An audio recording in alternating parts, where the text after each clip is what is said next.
फरमाए और दोजख से नजात देकर उनको जन्नती बना दे। तो मेहमान हो या फिर अल्लाह के रसूल जब खुश होते हैं और आपके लिए अगर दुआ करें तो अल्लाह के बारगाह में उसकी दुआ जरूर कबूल होती है। आप चाहते हैं कि दुआ कबूल हो? बोले चाहते हैं तो फिर आप शहराए सुभान अल्लाह जरूर कहें।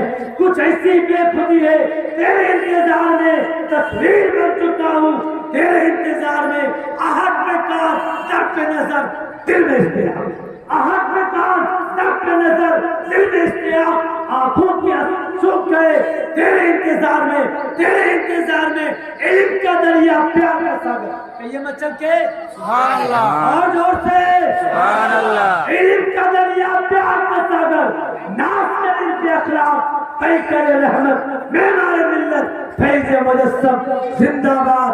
नारे तकबीर, नारे तकबीर, नारे रिसालत। राजन आपके सामने मैं वो अजीम हस्ती जिसके आप मुंतज़िर थे, हज़रत अल्लामा मौलाना मुफ्ती अहमद रज़ा समदानी साहब क़िबला मददिल्लाहुल आली व नूरानी को मैं आपके हवाले कर रहा हूँ। इंशाअल्लाह कुरान और हदीस की रोशनी से हमें आपकी रूहानी इलाज करके जाएंगे। आप इत्मीनान से बैठे और फिर हज़रत की तकरीर का मज़ा लें और अपने ईमान में ताज़ीह पैदा करें। الحمد لله الذي أوجد الآلام من العدم وجعل الضياء والظلم وخلق اللوح والقلم والصلاة على من صلى عليه آدم وفي البشر وسلم عليه الحجر والشجر وبإشارته طلعت الشمس وانشق القمر. أشهد أن لا إله إلا الله المعبود وأشهد أن محمدا عبده ورسوله المحبوب. أما بعد أعوذ بالله من الشيطان الرجيم. بسم الله الرحمن الرحيم. محمد رسول الله. آمنت بالله. صدق الله العظيم. أهل السنة والجماعة প্রচলিত প্রথা অনুযায়ী কোরআনের নির্দেশ অনুসারে মুহাম্মদ রাসূলুল্লাহ সাল্লাল্লাহু তাআলা আলাইহি ওয়াসাল্লামের উপরে ভক্তি ভরে মুহাব্বতের সঙ্গে দুরূদ শরীফ পাঠ করুন। আল্লাহুম্মা সাল্লি আলা সাইয়্যিদিনা মুহাম্মদ ওয়া আলা আলি সাইয়্যিদিনা মাওলানা সাল্লাল্লাহু তাআলা আলাইহি ওয়াসাল্লাম। সন্ধ্যা থেকে নিয়ে এ পর্যন্ত আমরা আপনারা প্রত্যেকে পবিত্র মাহফিলে উপস্থিত। আল্লাহ তাবারক ওয়া তাআলা আমাদের আপনাদের সবার হাজিরিকে কবুল করেন। আমিন। উলামায়ে কেরামের মুখ থেকে বক্তব্য, উলামায়ে কেরামের মুখ থেকে আশীর্বাদ গ্রহণ করলেন। এখন অল্পক্ষণের জন্য আমি আপনাদের সম্মুখে উপস্থিত চাইব আয়াত ও হাদিস দিয়ে আকায়েদে আহলে সুন্নাত সম্পর্কে কিছু আলোচনা করব। মনোযোগ সহকারে শ্রবণ করবেন। ঈমান সম্পর্কে আলোচনা করব। এক হলো ঈমান, এক হলো আমাল। আপনি ভালো সমঝতেন, ভালো বলেন। এক হলো ঈমান, এক হলো আমাল। ঈমান পাত্রের ন্যায় আর আমল তাতে রাখা পানির ন্যায়। ঈমান হলো বর্তন আর আমল তাতে রাখা পানি।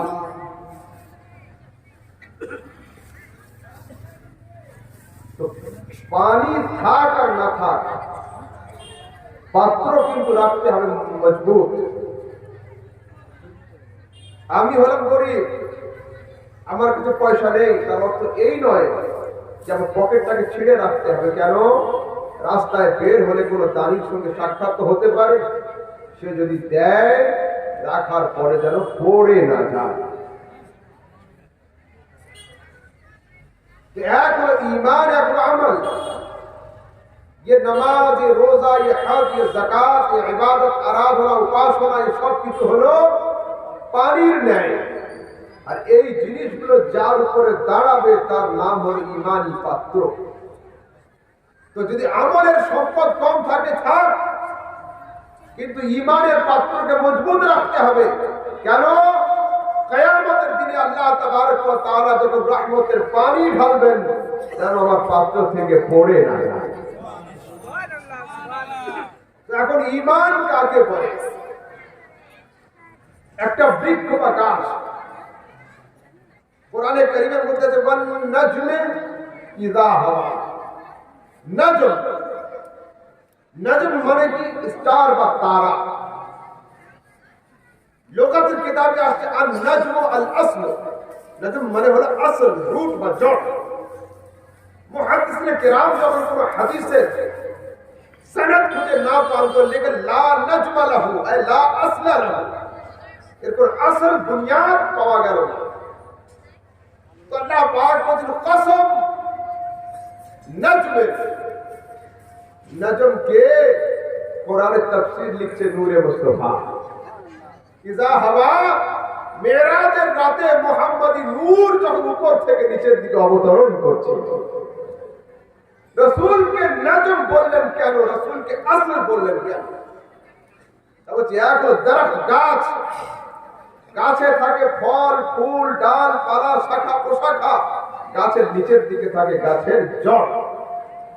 যদি গাছের পাতা ছিঁড়ে দেওয়া হয় গাছ বাঁচবে, গাছের ডাল কেটে দেওয়া হয় গাছ বাঁচবে, গাছের ফল ছিঁড়ে দেওয়া হয় গাছ বাঁচবে, গাছের ফুল পেড়ে দেওয়া হয় গাছ বাঁচবে।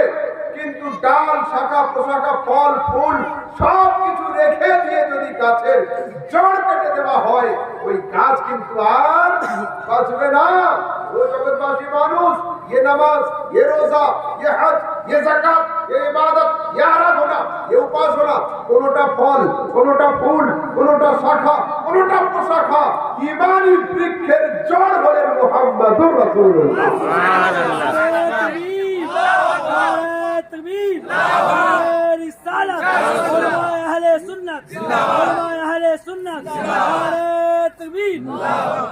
জগৎবাসী, যেমন জড় ছাড়া গাছ দাঁড়িয়ে থাকতে পারে না, জাতে মুস্তাফাতে বেয়াদবি থাকলে ঈমানী গাছ কোনদিন দাঁড়িয়ে থাকতে পারে না। হলো ঈমান কমপ্লিট হয় কখন? কোরআন সূরা ইউনূস। আল্লাহ তাবারক ওয়া তাআলা ফিরআউনের পানিতে ডোবানোর ঘটনা বয়ান করছেন। আল্লাহ পাক বলেন হাত্তা ইযা আদরাকাহুল গারক। ফিরআউন যখন পানিতে ডুবতে আরম্ভ করলো, ফিরআউন ডুবে গেল, মাথা উঠিয়ে বলছে আমানতু, আমি ঈমান নিয়ে আসলাম। সাইয়্যিদুল মালায়েকা হযরত জিবরাইল আলাইহিস সালাম এক ডালি মাটি নিয়ে মুখে দিয়ে দিলেন, ও ডুবে গেল। এর ফিরআউন মাথা উঁচু করে বলছে আন্নাহু লা ইলাহা ইল্লাল্লাযী আমানা বিহি বানী ইসরাঈল। বানী ইসরাঈল সম্প্রদায় যেমন ঈমান এনেছে আমি তেমন ঈমান আনছি। হযরত জিবরাইল আলাইহিস সালাম এক ঝুড়ি মাটি নিয়ে আবার মুখে দিলেন, ফের ডুবে গেল। ফের মাথা উঁচু করেছে করে বলছে ওয়ানা মিনাল মুসলিমিন, মুখে আর মাটি দিও না ওই মুসলমানদের মধ্যে। ফিরআউন কি বেঁচে ছিল না মরেছিল? মরে গিয়েছিল। ঈমানের দাবি কয়বার ছিল? ঈমানের দাবি 3 বার ছিল। আমানতু আন্নাহু লা ইলাহা ইল্লাল্লাযী আমানাত বিহি বানী ইসরাঈল ওয়া আনা মিনাল মুসলিমিন। তো 3 বার ঈমানের দাবি থাকা সত্ত্বেও ফিরআউনের ঈমানকে কবুল করা হলো না কেন? আল্লামা ফখরুদ্দিন রাজি তাফসীর কবীরের মধ্যে লিখছেন যে ফিরআউন আল্লাহকে মানার দাবি তো 3 বার করেছিল, কিন্তু মূসার সঙ্গে ঝগড়া মিটিয়ে নিলাম এই কথা একবারও বলেছে না। আল্লাহু আকবার সালাত মাররাত, এক নয়, 2 নয়, 3 বার। উনি লিখছেন ফখরুদ্দিন রাজি, লাউ আন্না রাজুলান মিনাল কুফার ইয়াকুলু লা ইলাহা ইল্লাল্লাহ আলফা মাররাতিন লা ইয়াসিহু ঈমানুহু হাত্তা ইয়াকুলা মাহু মুহাম্মাদুর রাসূলুল্লাহ। জগৎবাসী মানুষ, যদি হযরত মূসার নাম ছাড়া ফিরআউনের 3 বারের ঈমান কবুল না হয়, তো যদি আমার নবীর নাম বাদ রেখে কেউ 1000 বার বলে লা ইলাহা ইল্লাল্লাহ, ও মুমিন হবে না, মুসলমান হবে না যতক্ষণ একবার না বলবে মুহাম্মাদুর রাসূলুল্লাহ। সুবহানাল্লাহ। কি বোঝা গেল? জানে ঈমান জাতে মুস্তাফা। এই যে লাইট হ্যালোজেন জ্বলছে, এদিকে হ্যালোজেন, এর পিছনে তার কয়টা আছে? তার কয়টা বলুন? দুটা তার। দুটা তারই কারেন্ট না, একটাই কারেন্ট, আরেকটাই আর, তাই তো? যদি কেউ বলে যে হুজুর আমি শুধু কারেন্ট নেব, আর্থের দরকার নেই, তো ৩,৫০০ টাকা দামের বাল্ব কেন ৩ লক্ষ টাকা দামের ঝাড়বাতি আনলেও তাতে আলো আসবে না যতক্ষণ আর্থের কানেকশন যুক্ত না করা হবে। একজন মুমিনের অন্তরের ঈমানি বলবে ততক্ষণ নূর আসবে না যতক্ষণ পর্যন্ত লা ইলাহা ইল্লাল্লাহর কারেন্টের সাথে মুহাম্মদ রাসূলুল্লাহ আর্থের কানেকশনকে যুক্ত না করা হবে। হলো, যাব কোথায়? খোদার অ্যাড্রেস তো লাগবে আমাকে। আমি এখানে সাক্ষাতের জন্য হাজির, চলে যাব কাল ওখানে হাজির। তো দুনিয়াবাসী মানুষ জানতে চাচ্ছে আল্লাহ তাবারক ওয়া তাআলার জাত, তার সত্তা, তার রিয়ালিটি সম্পর্কে। তো যাবে কোথায়? খোদার মারিফত হাসিল হবে কি করে? আল্লাহ পাক নিজের মারিফত দেওয়ার জন্য অ্যাড্রেস দিচ্ছেন, ইযা সাআলাকা ইবাদি আন্নী ফাইন্নী করিব। ইযা যখন সাআলাকা মাহবুব, দুনিয়াবাসী মানুষ জিজ্ঞাসা করবে তোমাকে আন্নী খোদা সম্পর্কে, বলে দাও ফাইন্নী করিব। দুনিয়াবাসী মানুষ যাচ্ছে মুস্তাফার বাড়ির দিকে, খোদা বলছে আমি ওর কাছে হয়ে গেলাম। मौला बात तो समझ नहीं आ रही है मेरी।